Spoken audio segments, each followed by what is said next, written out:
ఈ 'big boss' ఇంట్లో emotions చూస్తుంటే ఒకసారి చాలా నవ్వొస్తుంది. సో, బర్ని గారు, తనూజ అండ్ దివ్యాని ఇద్దరు కూతుళ్ళలాగా భావించానని ఆ బాండింగ్స్ ఎందుకు పెట్టుకుంటున్నారు? ఏంటి అనేది అర్థం కావట్ల. ఫ్రెండ్లీగా ఉండొచ్చు. కానీ అట్ ది సేమ్ టైమ్ మీరు 'బిగ్ బాస్'కొచ్చింది బాండింగ్స్ పెట్టుకోవడానికి కాదు గదా! ఓవరాల్‌గా విన్ అవ్వడానికి వచ్చారు. గేమ్ ఆడాలి. End of the day game బాగా ఆడితేనే మీరు విన్ అవుతారు.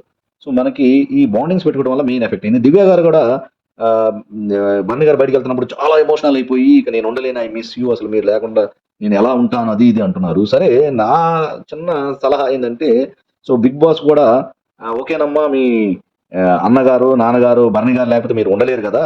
సో, ఈ వీక్ మీరేమి ఆడకుండా చక్కగా నిద్రబోయి, గేమ్స్ ఏమి ఆడకుండా, సో, ఆహ్, సపోర్టివ్‌గా మంచిగా లేకపోతే ఆటోమేటిక్‌గా ఏం చేస్తారు 'బిగ్ బాస్' బయటకి పంపించేస్తారు గదా! సో, బయటికి పంపించేస్తే బర్ని గారితో కలిసి, సో, ఎవరైతే మిస్ అవుతున్నాననుకున్నారో బర్ని గారితో కలిసి బయటగా చక్కగా టైమ్ స్పెండ్ జేయొచ్చు. సో, అలా చేయగలదా? లేదు. సో, ఈ రోజు నుంచి గేము దివ్య గారు మామూలుగానే ఆడతారు. సో, అనవసరంగా మీరు క్రియేట్ చేసుకున్న బాండింగ్ చక్రంలో భరణి గారు ఇరుక్కుపోయి ఎలిమినేట్ అయ్యారు.